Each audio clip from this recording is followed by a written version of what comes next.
kasih atas kesediaan Bapak untuk saya wawancarai mengenai bagaimana cara Bapak untuk mengatasi suatu permasalahan kasus.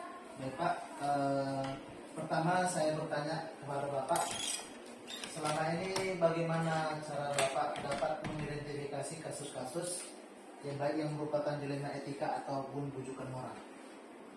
Baik, terima kasih Pak.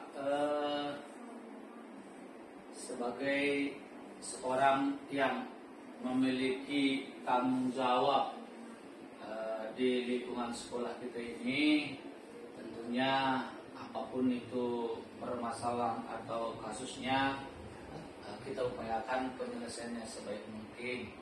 Namun khususnya pada kasus yang merupakan dilema etika, itu memang terkadang butuh pertimbangan-pertimbangan dalam penyelesaiannya.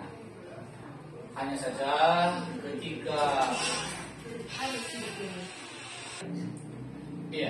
ketika ada masalah yang berkaitan dengan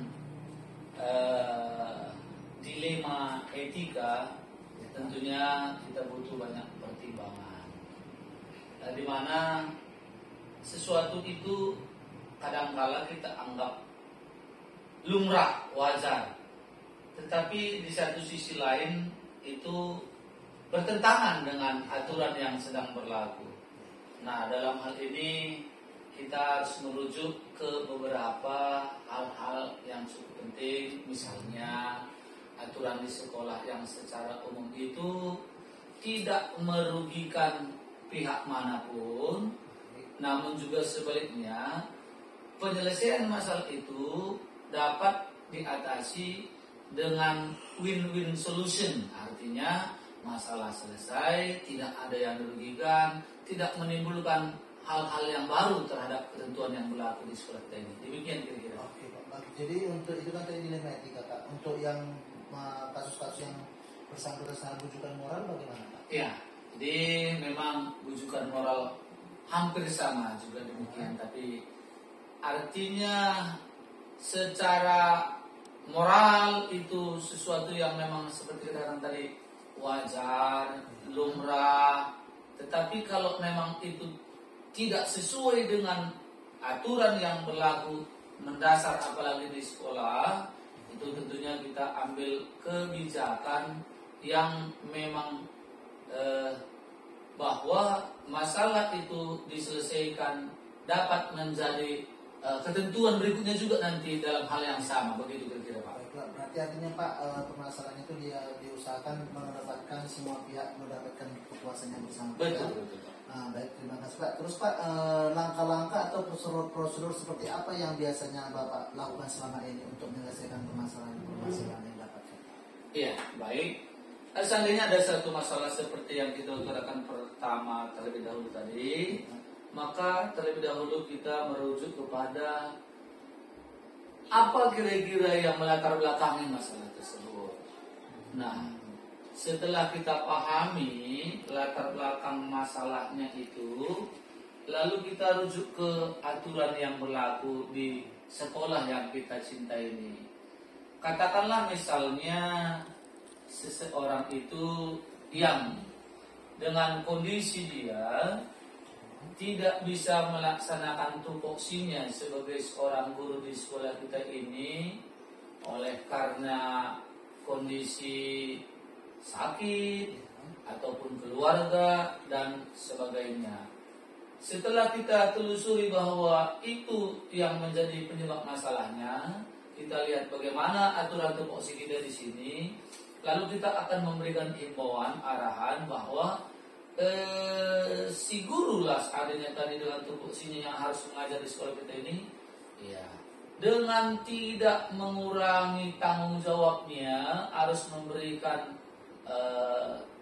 tugas atau apapun itu yang menunjukkan bahwa dia yang bertanggung jawab dengan apa yang diberikan negara kepada di sekolah ini, juga atas kepentingan atau keluarga atau situasi sakit tadi pun tidak juga mengganggu apa yang diharapkan oleh guru tersebut. Demikian Pak. Baik, Pak. Berarti Pak, dia memperhatikan tupoksi kinerja guru, juga memperhatikan bagaimana kebutuhan. Betul, dengan seimbang betul Pak. Oke, Pak. Terus kan Pak, kira-kira hal apa saja yang selama ini Bapak anggap efektif dalam pengambilan keputusan pada kasus-kasus kriminal etika itu? Yang pertama tentunya kita kepada seluruh rekan Bapak Ibu guru sudah membuat suatu aturan ketentuan artinya ditambah dengan kesepakatan bersama bahwasanya melalui rencana program ini kita dengan penuh loyalitas bersama akan mematuhinya, dan ketika itu akan misalnya terjadi sesuatu persoalan atau kasus lah kita katakan tadi, tentunya kita akan duduk bersama dan menyelesaikan, membicarakan agar sekiranya seandainya kelak pun ada orang atau guru yang lain dapat kita atasi dengan kasus yang sama, penyelesaiannya juga dapat menjadi rujukan ke guru-guru yang lain. Demikian ya Pak. Berarti Pak, berarti yang efektif itu tadi itu salah satunya saya tangkap itu Pak, kesepakatan bersama. Betul. Terus kira-kira yang menjadi tantangan Bapak apa Pak dalam pengambilan keputusan Pak? Iya, baik. Satu sekolah yang tentunya dengan keberagaman Bapak Ibu guru, dengan tuntutan tupoksi, tentunya cukup banyak tantangan.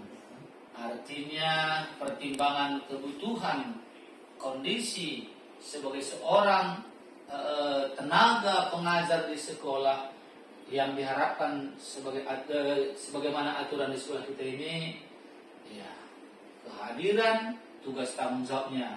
Namun sebagai seorang manusia, makhluk sosial dalam keluarga dan hubungan sosialnya tentu cukup banyak juga yang harus diikuti oleh rekan-rekan Bapak Ibu guru. Nah, oleh karena itu saya senantiasa menekankan kepada teman-teman Bapak Ibu guru buat skala prioritas, karena dalam menentukan sesuatu itu pastinya kalau sang guru menuntut saya maunya begini Pak, kita akan mengacu kepada aturan sekolah. Jadi tentunya cukup menjadi suatu hal yang rumit dalam membuat kebijakan, tapi tantangan itu pastinya kita mau tetap semangat, tidak ada yang dirugikan. Demikian Pak. Baik Pak, artinya tantangan itu salah satunya itu hubungan sosial itu. Betul. Artinya ketika kita mengambil keputusan, jangan sampai keputusan kita itu bisa membuat menjadi renggang suatu hubungan Pak. Betul. Nah, terus kan Pak, kira-kira kan Pak, ketika ada suatu kasus lah Pak, suatu permasalahan Pak, apakah Bapak memiliki sebuah jadwal atau tata cara untuk penyelesaian permasalahan kasus-kasus tersebut Pak? Atau bagaimana cara Bapak menyelesaikannya gitu Pak? Iya.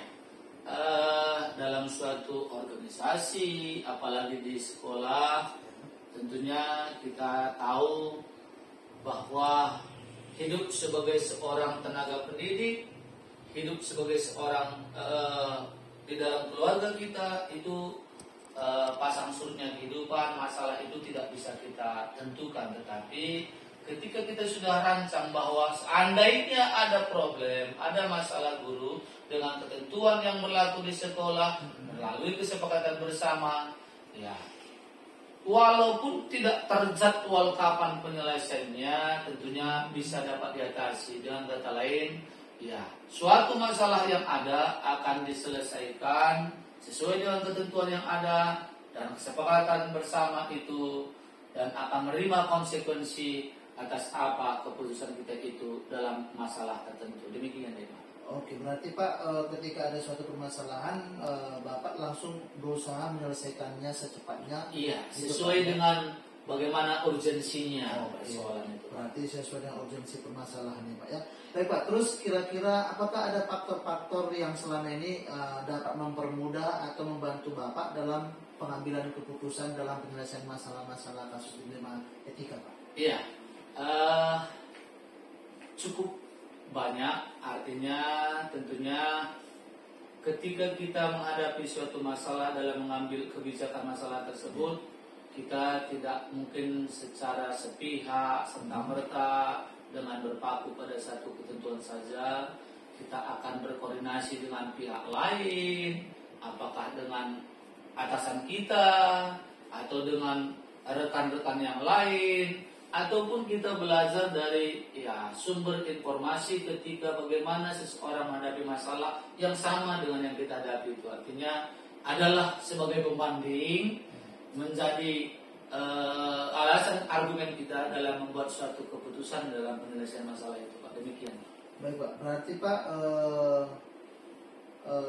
salah satu faktor-faktor yang bermudah itu yang dapat saya tangkap itu tadi adalah terbentuknya harus adanya sinergi kolaborasi koordinasi dengan berbagai pihak ya Pak ya, sehingga permasalahan itu dapat terselesaikan dan kita juga dapat mengambil memetik pelajaran dari permasalahan yang sebelumnya Pak ya. Baik Pak, saya mendapatkan banyak pembelajaran dari yang Bapak sampaikan, terutama dalam penyelesaian permasalahan yang memakai kasus dilema etika. Terima kasih atas waktu Bapak. Semoga kita bersama ini untuk kemajuan sekolah kita. Semoga saya dapat menjadi guru penggerak yang terbaik untuk sekolah. Harapan kita artinya dengan berbagi pengalaman begini, bukan hanya bagi kita berdua, saya dan Bapak, tapi bagi teman-teman kita. Dan mari kita berupaya dengan kolaborasi kerjasama, kita senantiasa tetap semangat untuk meningkatkan kemajuan sekolah kita, baik secara organisasi termasuk pengembangan pribadi dan potensi kita. Demikian ya Pak. Baik, terima kasih banyak Pak atas waktu dan kesediaan Bapak. Terima kasih Pak.